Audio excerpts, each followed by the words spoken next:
Praise the name of the Lord. Isang mapagpalang araw po sa ating lahat. Ako po si Sister Shelo Villa, one of the senior youth in Novaliches Local, and I recently graduated in college. Isang malaking kagalakan para sa akin bilang mananampalataya na sa aking journey as a student, nandoon yung pag-akay sa akin ng Diyos sa mga bagay na akala ko katapusan na dahil sa hirap. Pero ang Diyos pa rin ang nagpatagumpay sa akin. Kaya sa ating mga kapatid sa pananampalataya, let God handle the things that we are not capable of. Tandaan natin na sa ating kahinaan, ang Diyos pa rin ang nagpapalakas sa atin. Kaya naman, samahan nyo kami sa pakikinig ng salita ng Diyos na magbibigay ng kalakasan sa bawat isa. To God be all the glory. O pupurihin ka namin, O Diyos. Ikaw ay mabuti, makapangyarihan, mahabagin. At sa umagang ito, kami ang mga nakatamo at nakatanggap ng iyong mapagpalang biyaya sa bawat isa, na kami, O Diyos, ay nakapagsasamba, nakapagpupuri sa iyo, na ang aming buhay ay hindi lamang sa mga temporal at mga bagay na aming kailangan at aming ginugusto, bagkus ngayong umaga, iyong inaalala ang bawat pagsamba at pagpupuri ng bawat isa, na hanggang sa langit, O Diyos, ay iyong babalikan at kikilalanin. Salamat po, O Diyos, naging mabuti ka sa amin. Iyong inangat ang aming buhay dito sa mundo ng kahirapan at kasamaan at kadiliman at mga bagay na tunay na madilim. At iyong inilapit kami sa iyong kagilagilalas na kaliwanagan, na ang aming buhay ay hindi lamang para sa aming sarili, hindi lamang para dito sa sanlibutan, bagkus sa darating na buhay na walang hanggan. We thank you, Lord, for our life, our service, our labors, and not just for the things that we need, but most of all, in praising your name, to the divine God that we are praising, to the divine God, the Almighty God that we are serving. May glory and power be unto you. This is our prayer and thanks in the name of Jesus. Amen. To God be all the glory. Magandang umaga po sa inyong lahat. Welcome to our worship session. We may all sit down. We would like to welcome our guest this morning. And if this is your first time in the worship session, the first worship here in Novaliches, amin po kayong kinagagalak na makita at makasama. Welcome, welcome po. And to all the brethren here today, good morning. Good morning po. Say to the one next to you, magandang umaga. Welcome po. It's by the grace of God, we have a successful Northern Quezon City District Sports Fest yesterday. Let's go to our topic today, Acts 2, verse 40 to 47. This is the church. At sa iba pang maraming salita, ay nagpatotoo siya at nangaral sa kanila na sinasabi, magsiligtas kayo sa likong lahing ito. Yaon ngang nagsitanggap ng kaniyang salita ay nangabautismuhan, nangaparagdag sa kanila ng araw na yaon ay may 3,000 kaluluwa. At sila'y nagsipanatiling matibay sa turo ng mga apostol at sa pagsasama-sama sa pagpuputol-putol ng tinapay at sa mga pananalangin. At ang takot ay dumating sa bawat kaluluwa at ginawa ang maraming kababalaghan at tanda sa pamamagitan ng mga apostol. At ang lahat ng mga nagsisisampalataya ay nangagkakatipon at lahat nilang pag-aari ay sa kalahatan. At ipinagbili nila ang kanilang mga pag-aari at kayamanan at ipinamahagi sa lahat ayon sa pangangailangan ng bawat isa. At araw-araw sila'y nagsipanatiling matibay sa pagkakaisa sa templo at sa pagpuputol-putol ng tinapay, sa bahay-bahay at nagsisikain sila sa kanilang pagkain na may galak at may katapatan ng puso at nangagpupuri sa Diyos at nangagtatamo ng paglingap ng buong bayan at idinaragdag sa kanila ng Panginoon araw-araw yaong nangaliligtas. To mga kapatid, ang kasaysayan ng makapangyarihan at makisig at matibay at lumalagong iglesia ni Kristo sa panahon ng mga apostol. Ang mensaheng ito'y pinamagatang, kapatid, may kasaysayan tayo.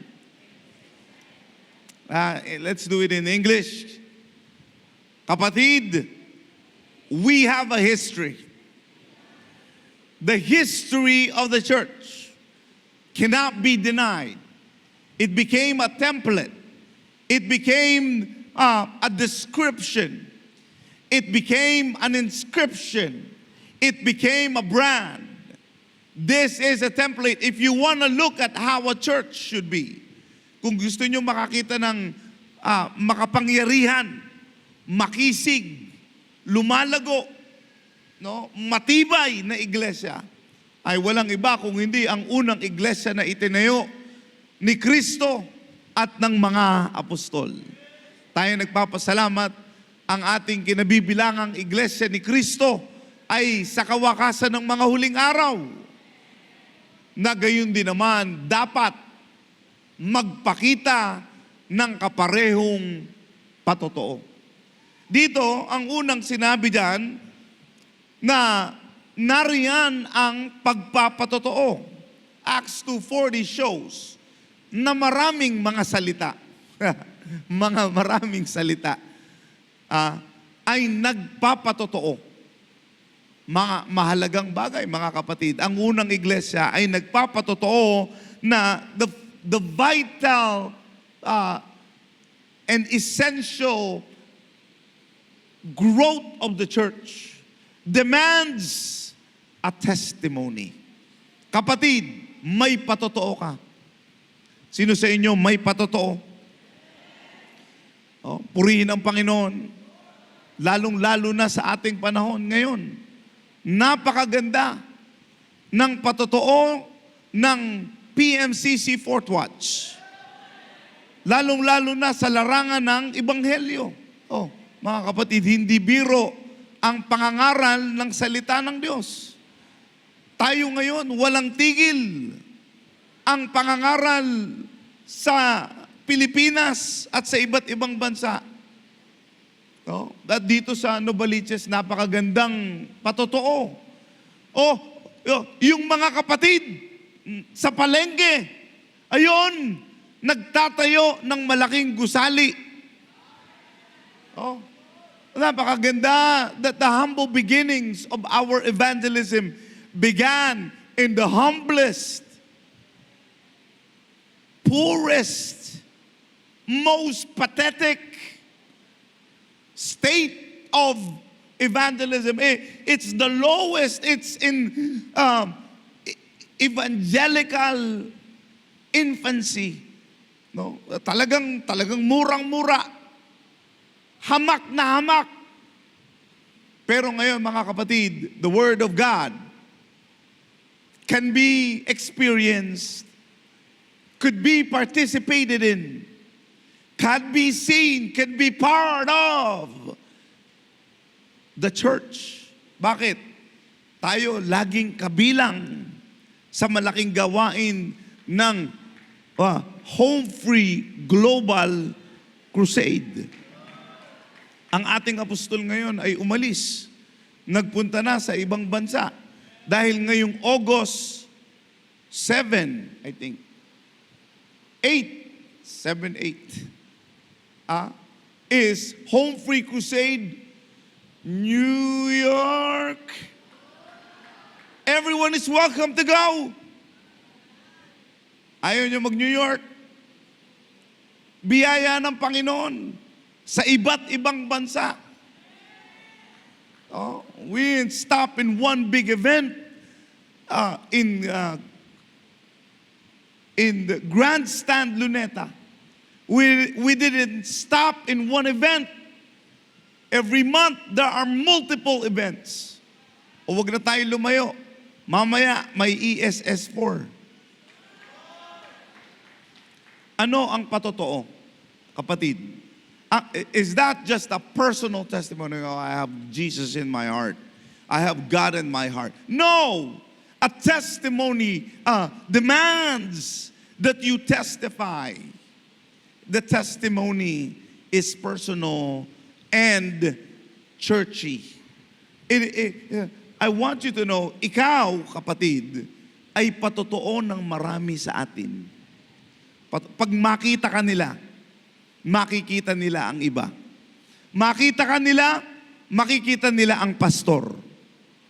Oh, makikita ka nila, makikita nila ang iglesia ni Kristo. Kaya dito, mahalaga ang iglesia ni Kristo ay nagpapatotoo, nangangaral. No, nangangaral. Exhortation is one of the first thing that the church was doing because of the exhortation. You know what exhortation means? In Tagalog, pangangaral. Ito ay hindi lamang pagbabasa ng salita ng Diyos. No, exhortation goes deeper. It goes deeper. You will know the insights. In 1 Peter chapter 5, verse 1 to 2, Apostle Peter was preaching in Acts 2, but here in 5:1 verse 2, sabi diyan, sa matatanda nga sa inyo'y umaaral ako. Akong matandang kasamahan ninyo at isang saksi ng mga hirap ni Kristo na may bahagi naman sa kaluwalhatiang ihahayag. Pangalagaan ninyo ang kawan ng Diyos na nasa inyo, na magsigamit kayo ng pagpupuno na hindi sa pilitan kundi may kasayahan, na ayon sa kalooban ng Diyos, hindi dahil sa mahalay na kapakinabangan kundi handang pag-iisip. Oh, napakaganda ng pangangaral at pag-aaral. The word Apostle Paul used in the New King James Version, the word is exhort, yung pangangaral. Exhortation is important. Exhortation is important. It gives you the deeper insight of the Word of God. Dito, ipinakita, unang-una sa lahat, ang pagbibigay in verse 1 shows the responsibility. Imagine if you go to church and all you think about, all you care about is yourself. You come to church for your own benefit. But instead now, Apostle Peter goes deeper. Lumalim ng konti. Mga kasamahan, no? Maging kabahagi kayo sa kaluwalhatian na maihayag. In verse 2, sabi diyan, pangalagaan ninyo. Sabihin mo sa iyong katabi, kapatid, aalagaan kita. Aalagaan ka. What's that song again? Aalagaan nyo, hindi yung, naku, pastor, wag lang yan. No? Aalagaan ko kahit sino, wag lang. Hallelujah. No, sa church, mag-aalagaan kayo sa isa't isa. It goes deeper.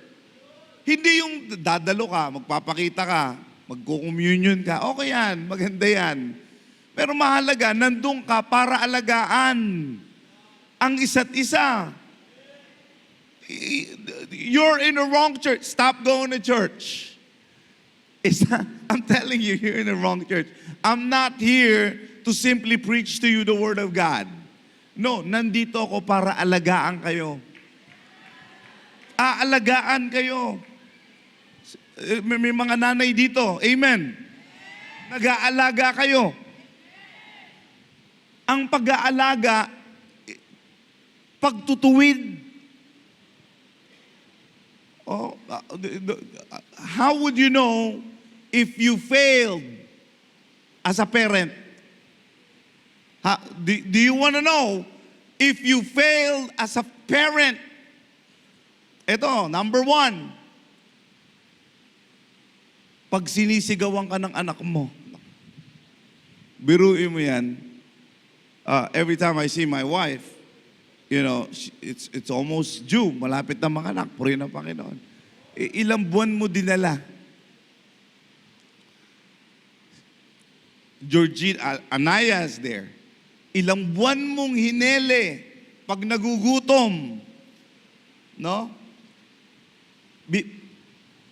Ilang taon pinag-aral. Naku, kahit may sakit ka, nagtatrabaho.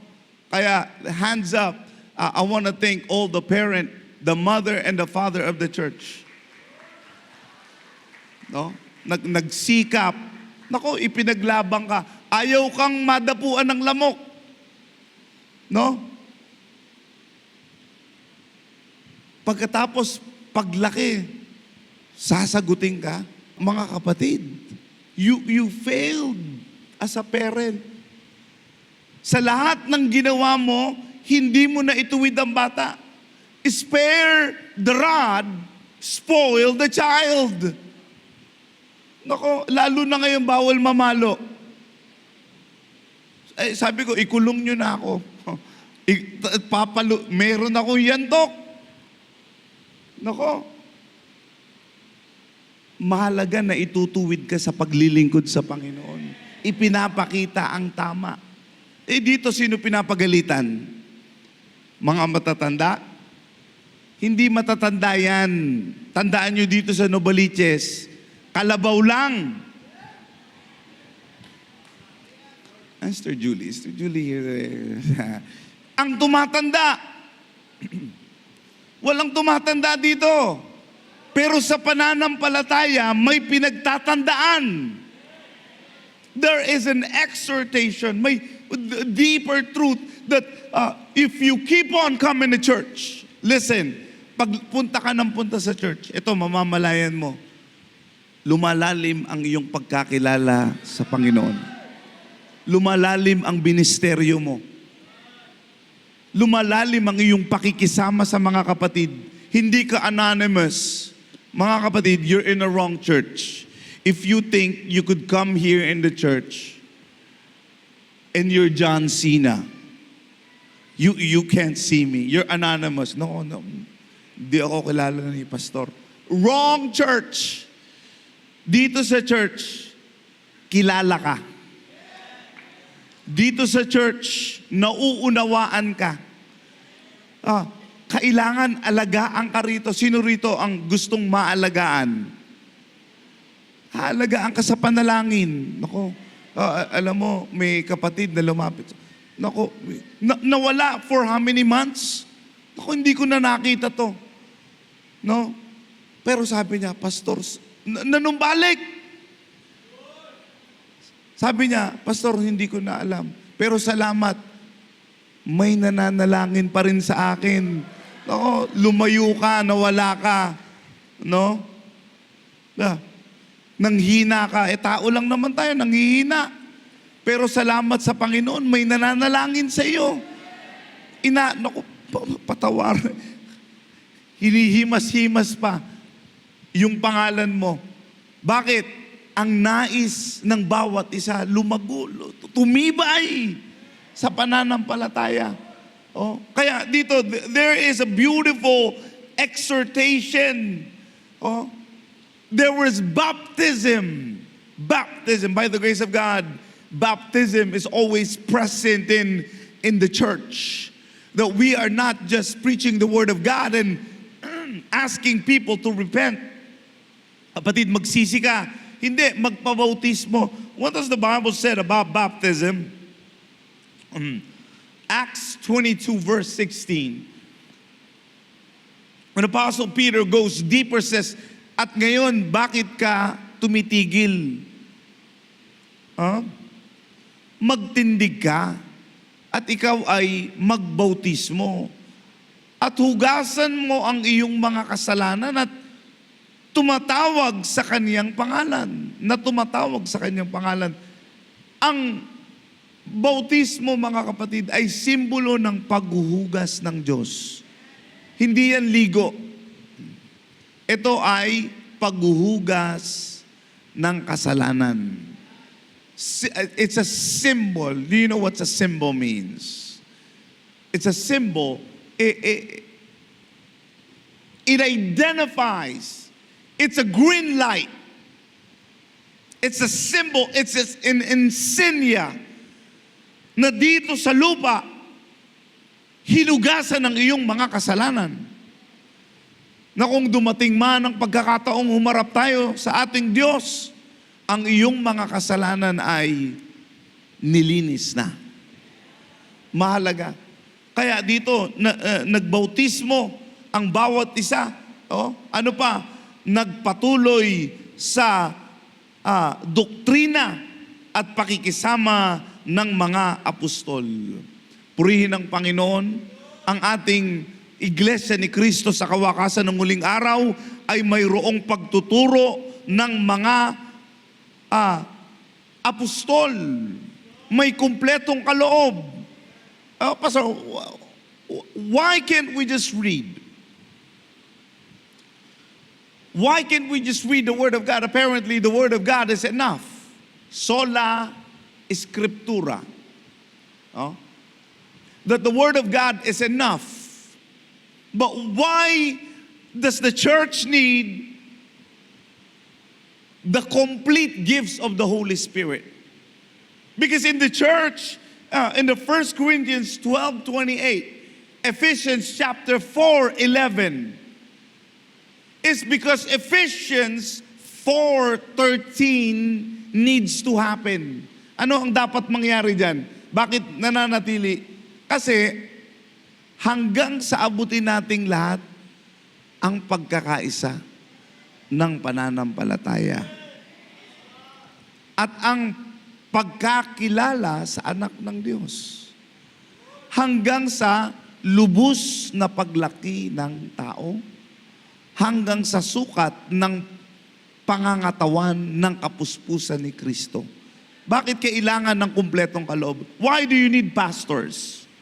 Why do you need elders? Why do you need prophets? Why do you need apostles, evangelists, teachers in the church?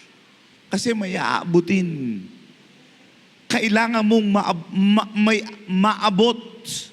Sino sa inyo gustong may maabot sa buhay? Hindi yung nabubuhay ka na parang wala lang.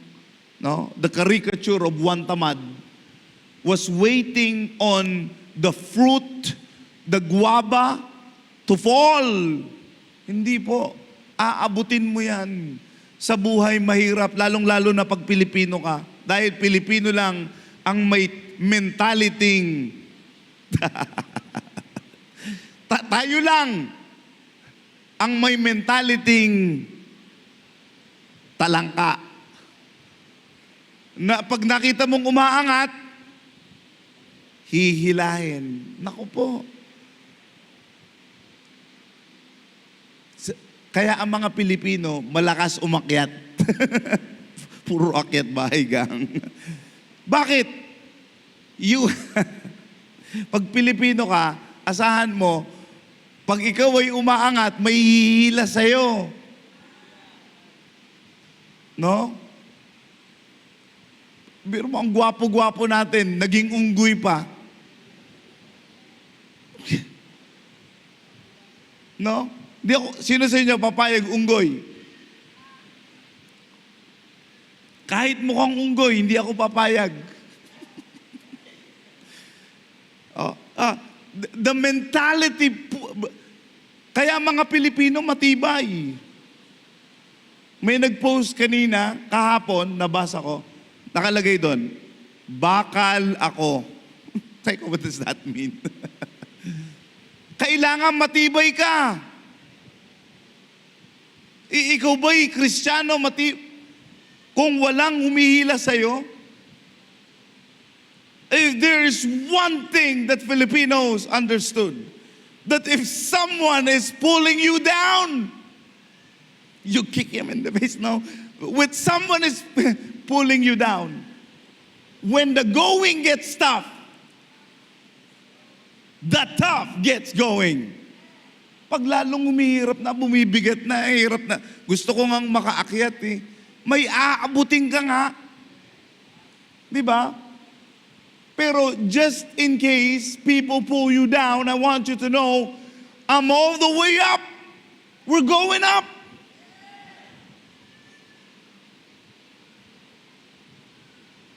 What was that K-pop song? I'm going up, up. You don't look down. Look up. Aabutin mo. Nako, hindi ako magpapahina dito. No? May aabutin ka. We need to be united. May pagkakaisa. Hanggat ang iglesia ay kulang sa pagkakaisa sa pananampalataya, nariyan ang sugo ng Diyos. By the way, this is not just the one faith we're talking about. This is other people's faith as well. No? As a matter of fact, by the grace of God, because of the preaching of the sent ones of God, we who were in different faith are now one in Christ. Naintindihan niyo yan? Pastor, ano yung pagkakaisa sa pananampalataya? Does that mean we compromise? Does that mean we compromise from other religion and other faith? Hindi po. Ang pagkakaisa sa pananampalataya ay ang pagkakaisa ng pananampalataya kay Kristo Jesus na ipinapangaral ng sugo ng Diyos. We do not compromise. Imagine if you compromise with other church where Satan is the little brother of Christ. Sino gusto? Kapatid ni Kristo si Satanas. No. Even if you put Christ in your church, Christ can never be a brother to Satan, kay Lucifer. No. John 3:16 says, the only begotten. Only na begotten pa. Kaisa-isa na nga lang yun, binigyan mo pa ng kapatid. It's not a compromise. O, sige. Oneness na tayo. Sige, Trinitarian. Sige. No, we're not. Ang pakikiisa dyan ay yung pakikiisa sa pananampalataya na tinuturo ng mga apostol. Na walang iba kung hindi si Kristo. No? Ano pa? Ano pa sabi dyan? Pagkakaisa sa pananampalataya. Breaking of bread and prayer. By the grace of God, we always break bread. What does breaking bread means? Is that eating together? No. There's eating together and then there's breaking of the bread. The breaking of the bread, mga kapatid, iyan, it's a ceremony. As a matter of fact, later on, we're gonna take communion. Amen. Ang ating kinakain ay ang tinapay na walang... I wanna hear it with you guys. Are you listening? Ang tinapay na iyong kinakain, yung binibigay, ay tinapay na walang libadura. It's pure. The breaking of the bread symbolizes that you and me, each and every one of us, is now part of the body of Christ. Oh, your membership is not of the church. That's low. That's weak. Ikaw ngayon, kasama ka, ikaw ang kamay ng Diyos. Paa, mata, bibig. Sino sa inyo ang buhok? Kasi yung buhok nalalagas daw.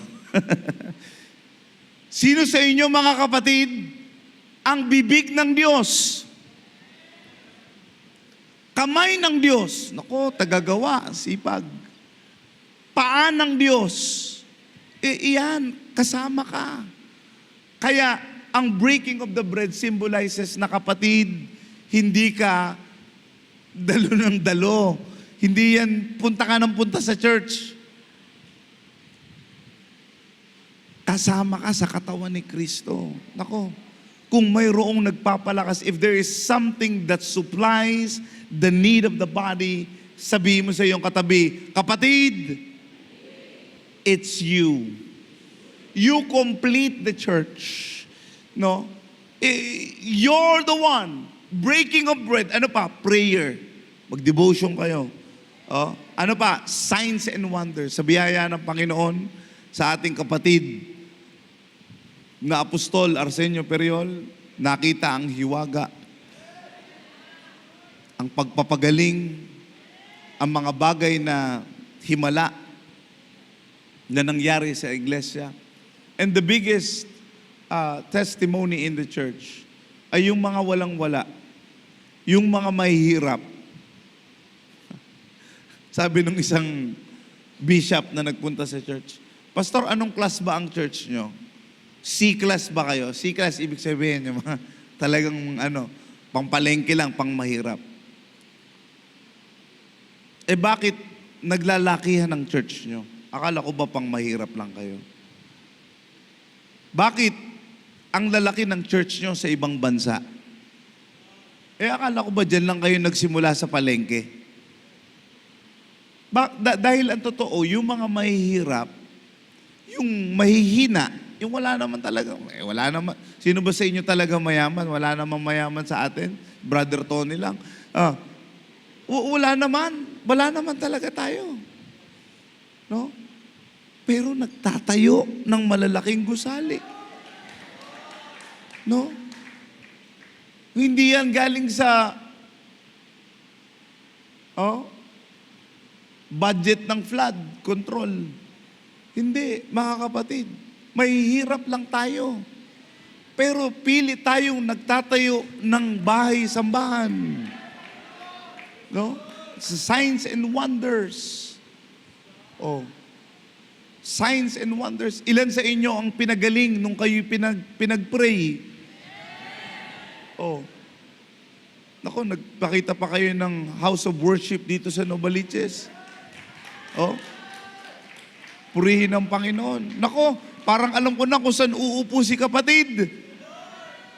Air condition ba yan? Nako, yung mga mahihina, nasa bleacher yan. Yung ayaw makita ni Pastor sa bleacher. We have all things in common. Pastor, ano yung all things in common? Pare-pareho? O sige, lahat tayo pare-pareho ng motor ni Brother Marik. Hindi yan material lamang. What they have in common is faith. What they have in common is the same fortitude, the same feel, the same conviction. Yung nasasaktan pag hindi nakakadalo, pag hindi nakakagawa ng gawain, pag hindi nakakaakay, pag hindi lumalago, nasasaktan. Bakit? Iisa lamang ang banal na spirito na ibinigay ng Diyos sa kanila. Merong gladness. Meron silang kasiyahan. Sino sa inyo masaya pagsama-sama? They have simplicity of the heart. Alam nyo, tayong mga Fort Watchers, simple lang. Pag nagsasama-sama, masaya. And daily, the Lord added to their numbers. Araw-araw, dinaragdag. Mga kapatid, maaaring hindi araw-araw nagbabautismo dito sa Novaliches. Pero sa ibang bansa, we are now more than 1,000 church around the world. Isa lang sa 1,000 ang magbautismo. Bukas ay linggo. Linggo ngayon dito, bukas linggo doon. Meron na naman bautismo. No? Monday sa kanila, Tuesday sa atin, meron bautismo. Araw-araw sa biyaya ng Panginoon, may mga naliligtas. Salamat po muli, O Diyos. Kami inaratnan mo sa kahinaan at sa aming mga kasalanan. Tunay na wala talaga kaming magagawa kung wala ka. Kami mahina, Ngunit nawa sa aming buhay ay maranasan namin ang iyong pagpapagaling ng aming puso at kaluluwa at espiritu, ng iyong pagtutuwid, ng iyong pagbabago sa amin. Salamat po. Nawa lagi namin itong hanapin. Ito po ang aming panalangin sa pangalan ni Kristo Jesus. Amen.